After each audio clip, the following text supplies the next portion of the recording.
Вы смотрите вечерний выпуск новостей. О самых заметных событиях вторника, 10 августа, вы узнаете из материалов наших корреспондентов. В студии Сергей Михедов. Здравствуйте. Коротко о темах. Увеличить группировку МЧС для тушения пожаров в Якутии поручил Владимир Путин. Завтра в регион прибудут 2 самолета Б-200 и спасатели министерства. Дома пострадавших от пожара в селе Беськёль должны быть восстановлены до середины октября. Эвакуированных детей привозят в центр отдыха «Сосновый Бор». Хронические болезни почек – это особо высокий риск заражения ковидом. Расскажем, как восстанавливаются пациенты с почечной недостаточностью, перенесшие коронавирус. Газ придет в частные дома микрорайона Ханайдах в городе Ленске. Почти 40 домов могли остаться без тепла, но вопрос решен положительно. В сентябре Турция примет второй этап Кубка мира по масс-рестлингу. Сборная России готовит сразу 2 команды, в которые непременно войдут якутяне.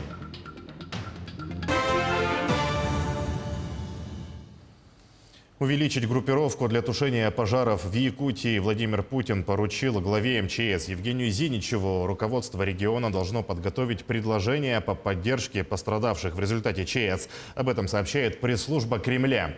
Отмечается, что Якутия – один из самых пожароопасных регионов России. С 1 июля жителям запрещено посещать леса. С 8 августа в республике введен режим чрезвычайной ситуации регионального характера в связи с переходом лесных пожаров на территории населенных пунктов и объектов экономики.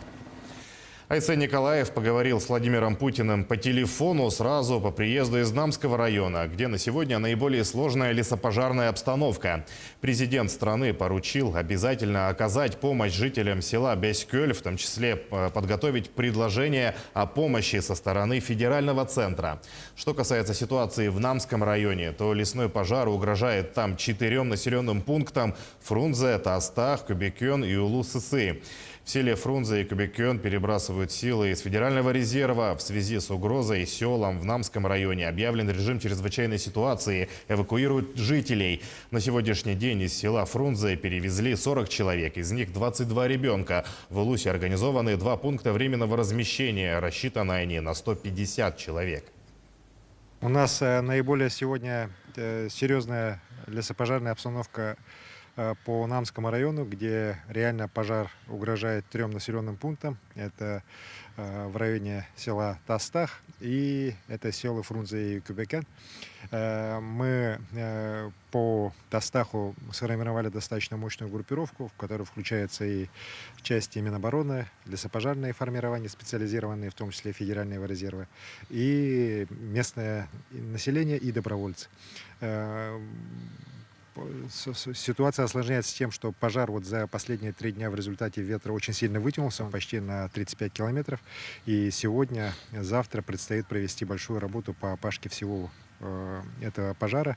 Причем, с другой стороны, работает группировка городской администрации. И сегодня, по моей просьбе, и глава города Григорий Евгений Николаевич лично там на месте тоже руководит вопросами вот как раз подготовки минерализованной полосы. И надо ее обязательно сделать, пока не поменялось направление ветра. Иначе, конечно, пожар может достаточно широко распространиться и будет представлять большую угрозу и населенным пунктам Намского района. Ну и, конечно, с точки зрения задымления будут большие проблемы по городу Якутску. Наиболее сейчас опасная ситуация по селам Фрунзе и Кюбекён, которые лежат на правом берегу реки Лена. Туда сегодня мы, в дополнение к тем силам, которые там ранее были, перебросили и занимаемся переброской лесопожарного федерального резерва, который сегодня прибыл к нам из северо-западных регионов страны. В России предлагают ввести межрегиональный режим чрезвычайной ситуации. Минприроды и Рослесхоз выступили с инициативой ввести межрегиональный режим ЧС в связи со сложной ситуацией на территории 2 сопредельных регионов – Иркутской области и Республики Саха-Якутия, говорится в сообщении министерства. А уже завтра в Якутию дополнительно прибудут 2 самолета Б-200 и 200 спасателей МЧС для работы в населенных пунктах, которым угрожает огонь. Владимир Путин лично следит за ситуацией в республике. Он попросил передать слова благодарности и поддержки всем якутянам, особенно тем, кто борется с пожарами, сообщил Айсен Николаев. В России впервые появится стандарт для волонтеров, работающих в районе чрезвычайных ситуаций. Стандартизация нужна, поскольку в зоне бедствия с первых часов в оказании помощи пострадавшим участвуют зачастую именно добровольцы. Стандарт разрабатывает технический комитет при Всероссийском научно-исследовательском институте по проблемам ГО и ЧС. Стандарт нормативно закрепит единые процедуры планирования участия неорганизованных добровольцев в реагировании. Это касается их регистрации, коммуникации, обеспечения контроля, оценки и анализа участия. Сложная лесопожарная обстановка сохраняется в республике. В настоящее время тушат 67 лесных пожаров. Всего борются с огнем более 4000 человек и 600 единиц спецтехники. Особо напряженная ситуация в Намском, Горном, Усть-Алданском, Кобяйском и Вилюйской группе районов. Дополнительно мы ожидаем силы МЧС России в количестве 200 человек из Центральной России. Плюс еще сейчас мы по линии федеральной лесохраны еще ожидаем порядка 80 человек из Приморского края и Хабаровского края, и с Архангельской области тоже ожидаем дополнительно людей. До 10 октября дома пострадавших от пожара в селе Бяськёль горного района должны быть восстановлены. Такую задачу поставил глава региона Айсен Николаев. Свою работу продолжает штаб по ликвидации последствий пожара. Первый вице-премьер Якутии Дмитрий Бердников, назначенный руководителем штаба, провел выездное совещание и определил перечень первоочередных задач. Подробности у Юрия Осипова. Огонь ворвался в село внезапно и сразу охватил 6 домов. Именно так описывает случившееся Илья Авакумов, лишившийся в одночасье крыши над головой и всего имущества. По его словам, буквально за несколько часов от их микрорайона ничего не осталось. Очень много домов сгорело. 34 дома – это очень много. Там квартир было много. И квартиры там, с этой стороны, там 4-квартирные, 2 дома сгорели. И здесь по 2 дома квартиры. 4 штуки тоже сгорело. И частные дома. И домашние животные тоже много пострадало. Остаться в якутском селе без крова в преддверии осени – это настоящая трагедия. Чтобы как можно скорее помочь жителям, организован оперативный штаб по ликвидации последствий пожара. Его главная задача – в кратчайшие сроки восстановить именно дома и при этом максимально оградить людей от стрессов и бумажной волокиты. Все вопросы мы договорились решать вместе, совместно, потому что иначе такие вещи не реализуются. Вот в таких ситуациях это очень важно, чтобы люди чувствовали, что правительство рядом с ними, чиновники рядом с ними. Ну вот наша задача сейчас организовать работу, чтобы вместе жить. Восстановление документов – это очень важная часть процесса строительства и восстановления жилья, это актирование. Все документы будут восстановлены. Уже начаты работы по восстановлению газовых сетей внутри микрорайона. В компании «Сахатранснефтегаз» сообщили, что сейчас готовятся проекты схемы газоснабжения. По официальной информации, газовые сети под сгоревшим микрорайоном не пострадали, но перед запуском необходимо провести их полную проверку.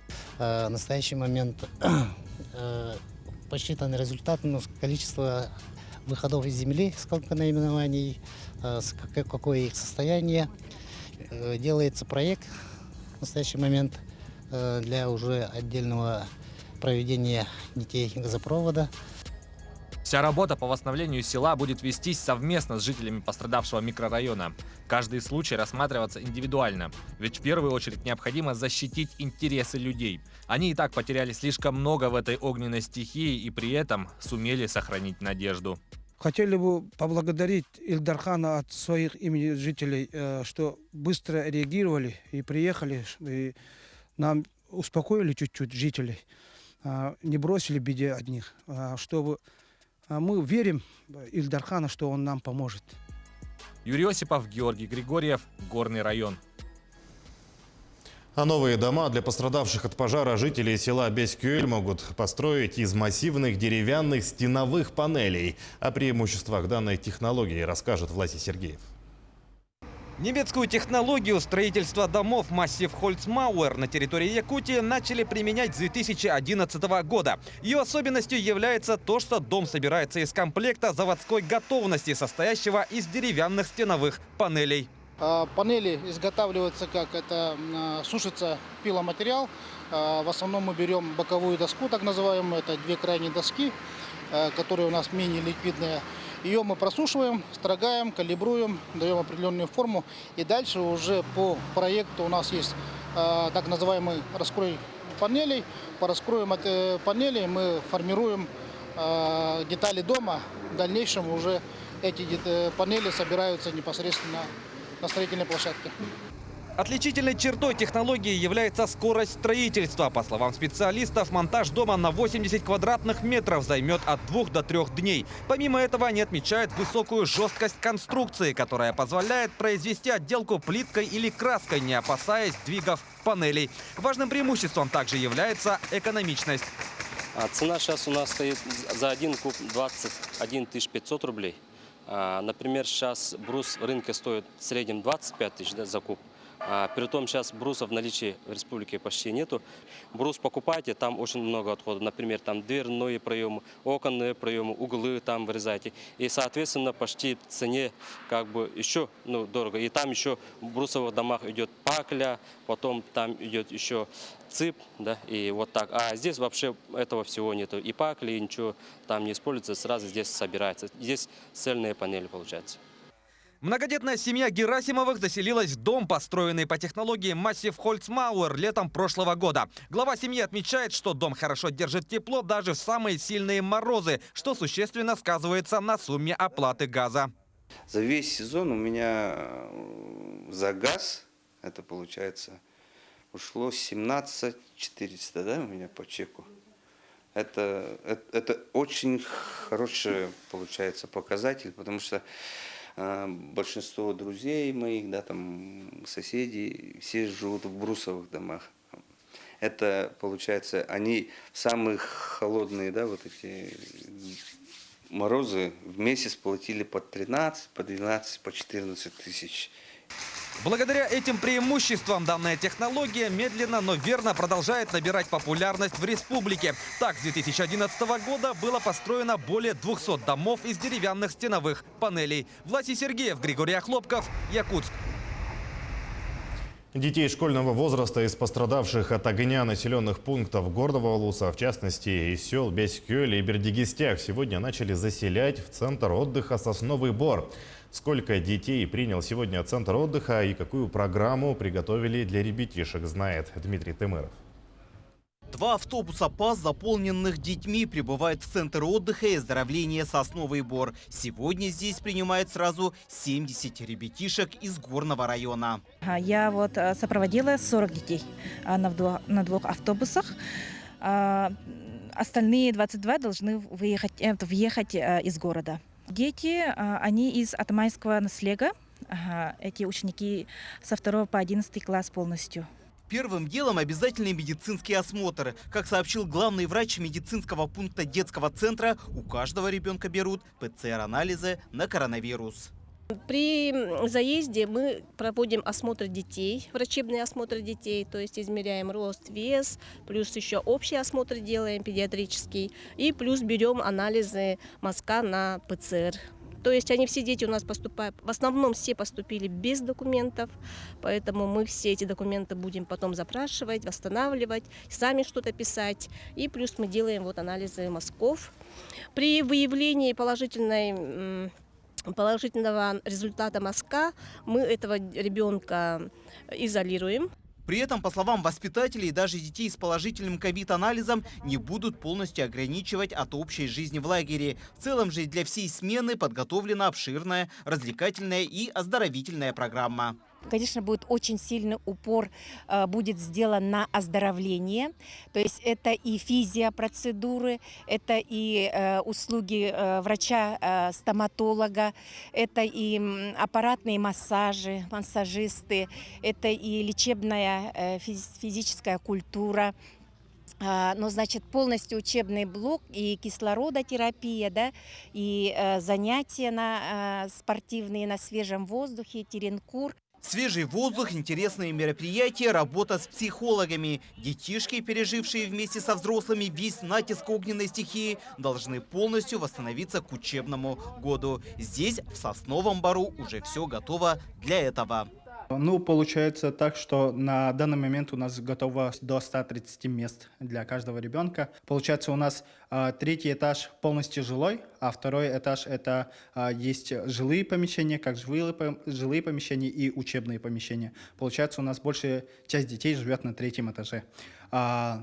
Есть отсеки, в каждом отсеке по 3, 4, 5 комнат, и в каждой комнате по 2 до 4 детей могут жить. Заселение детей продолжится и в ближайшие дни. При этом завтра центр ждет ребят уже из Намского района, из сел Тастах, Кобякон и Салбан. Всего же центр отдыха и оздоровления детей в столице примет более 135 школьников из пострадавших от пожара сел. Дмитрий Тымыров, Павел Пахомов, Якутск. Сейчас к эпидобстановке еще 139 человек заразились коронавирусом в Якутии за сутки. Из них в Якутске 69 случаев заболевания. В Мирнинском районе 19, в Нерюнгринском 8, в Ленском 7, в Мегино-Кангаласском 5, по 4 заражения в Амгинском и Нюрбинском улусах. Еще в 10 районах выявили от 1 до 3 заболевших. Пациенты с хроническими болезнями почек являются группой особо высокого риска заражения ковид и высокой летальности при развитии заболевания. С начала пандемии в красной зоне Центра современной нефрологии и диализа лечения прошли более 70% пациентов с хронической почечной недостаточностью, перенесшие коронавирусную инфекцию. О работе центра в условиях пандемии сюжет Полины Долинской. На страже здоровья и жизни больных в одной связке врачи-пульмонологи и нефрологи. Пациенты на гемодиализе – одна из наиболее уязвимых групп населения. Пациенты тяжелые, с КТ-3, с КТ-4, с хроническим почечной недостаточностью, и плюс еще с сахарным диабетом и осложнение еще с гипертонической болезнью. Они изначально тяжелые больные, имеют очень много сопутствующих заболеваний. Нам приходится учитывать их все болезни. Нам приходится постоянно коррегировать дозировки препаратов, подбирать лекарства и в динамике следить за их состоянием. Потому что имеются показания, противопоказания тем препаратам, которые мы используем при коронавирусной инфекции.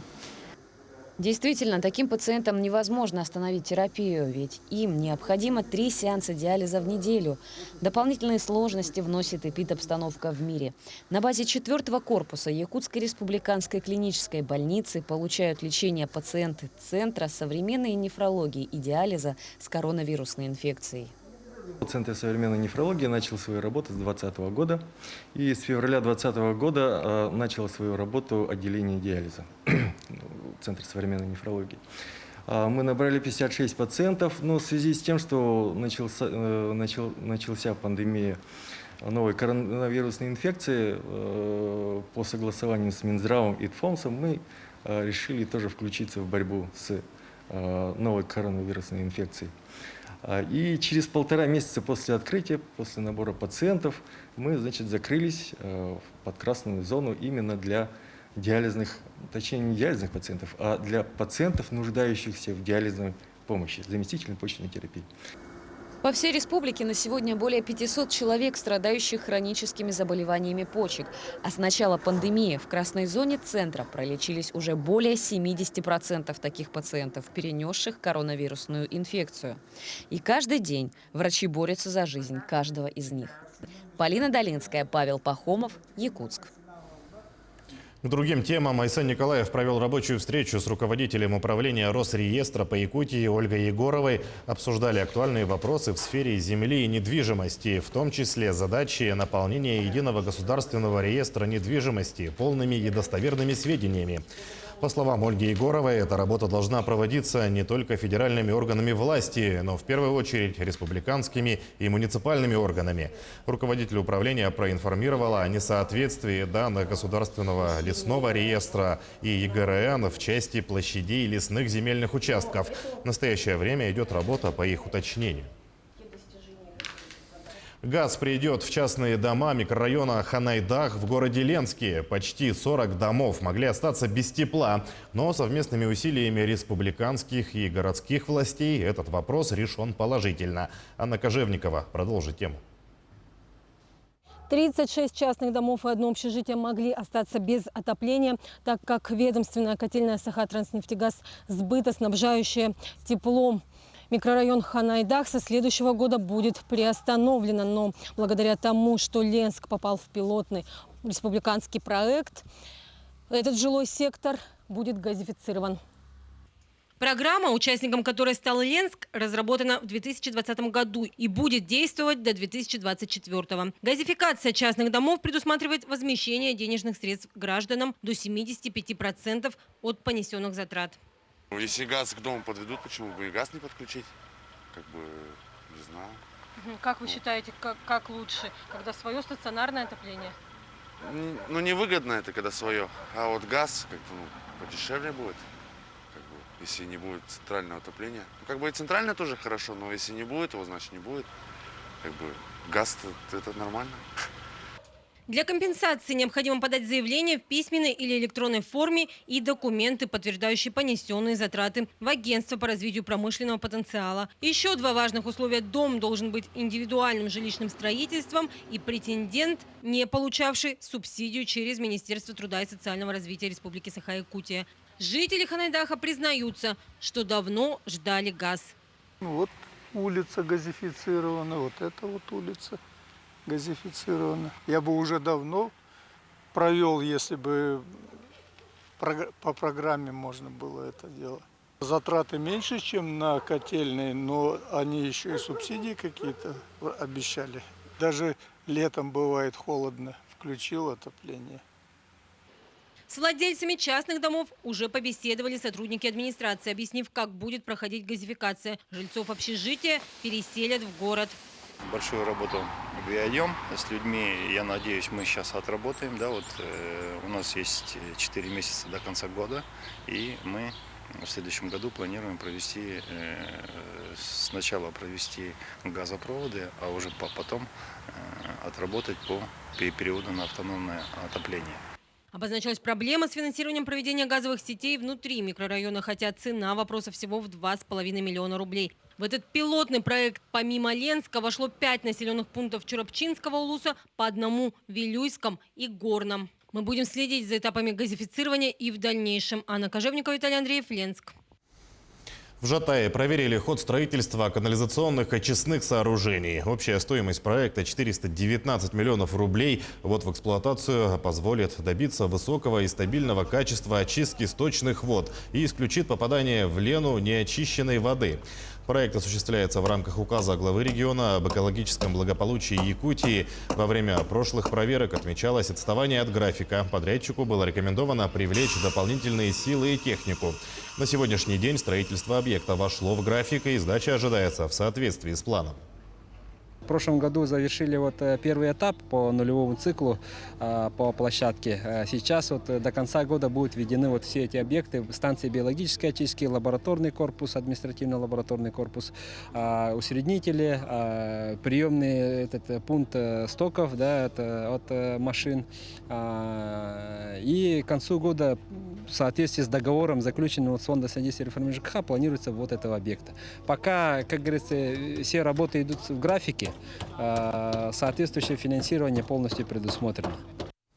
В Якутске открылся медицинский центр незрячего массажа «Салгын». Это первый массажный центр в Якутии, где мастерами являются незрячие специалисты. В студии будут работать 8 квалифицированных мастеров. По словам основателя центра, горожане уже проявили большой интерес. Все массажисты обеспечены клиентами. На сегодняшний день в Якутске проживает 2500 незрячих. Некоторых в Жатайском техникуме обучают медицинскому массажу. Как отмечают сами незрячие, трудоустроиться слепым очень сложно, поэтому открывшийся центр предоставил уникальные рабочие места. В дальнейшем основатели центра планируют расширить свое дело. Мы просто слушали техникум, когда техникум сказал, да, действительно есть такая проблема, что нету трудоустройства, и многие массажисты не могут найти работу, их не берут. И мы начали изучать, и действительно очень большая эта проблема именно на федеральном уровне. И федеральные программы есть по развитию именно вот этого направления. Но власть, она, конечно, сильна в том, что выпускает, готовит, но в предпринимательском отношении они немножко не понимают же. И мы, как показательно, на практике хотим всем показать, что взаимоотношения между людьми незрячими и зрячими можно воссоединиться. И также можно воссоединить и в бизнес-проекте. О тактильных возможностях, способностях людей с ограниченными возможностями зрения говорят, наверное, как и о слуховых возможностях, да, о осязательных. Очень много сказано, написано, но это, наверное, и не зря. Как бы есть такое, что более как бы оно проявлено, компенсируется, да, все же в нашей жизни есть понятие компенсации, и это тоже компенсируется. Конечно же, более тонко чувствуется. В завершение о спорте. В сентябре Турция примет второй этап Кубка мира по масс-рестлингу. Соревнования пройдут в рамках 5-го фестиваля этноспортивной культуры в Стамбуле. Известно, что на помост выйдут сильнейшие масс-рестлеры мира. Обязательное требование для каждого – отрицательный результат ПЦР-теста или справка о вакцинации. В настоящее время идет прием заявок. Свое желание побороться за первые места уже изъявили более 150 спортсменов из 14 стран мира. Всего же на втором этапе Кубка мира будет представлено 14 весовых категорий. Сборная России готовит 2 команды, куда непременно войдут и представители Якутии. Согласно положению, Всероссийская федерация масс-рестлинга может выставить 24 спортсмена, все остальные страны по 36 человек, а Турция, как принимающая сторона, до 48 участников. Пакистан, например, в очень большом количестве заявился, там будет полностью квота 36 человек использована, также приедут много функционеров, и они будут вынуждены приехать за 10 дней, отсидеть там карантин. И при отрицательном тесте, ПЦР-тесте, они смогут выйти через неделю из этого карантина. Поэтому, несмотря даже на такие ограничения, спортсмены хотят приехать и участвовать на нашем этапе. Таким наши корреспонденты увидели уходящий день. Помните о безопасности, носите маску, соблюдайте дистанцию в общественных местах. А еще лучше пройдите вакцинацию. Оставайтесь с нами.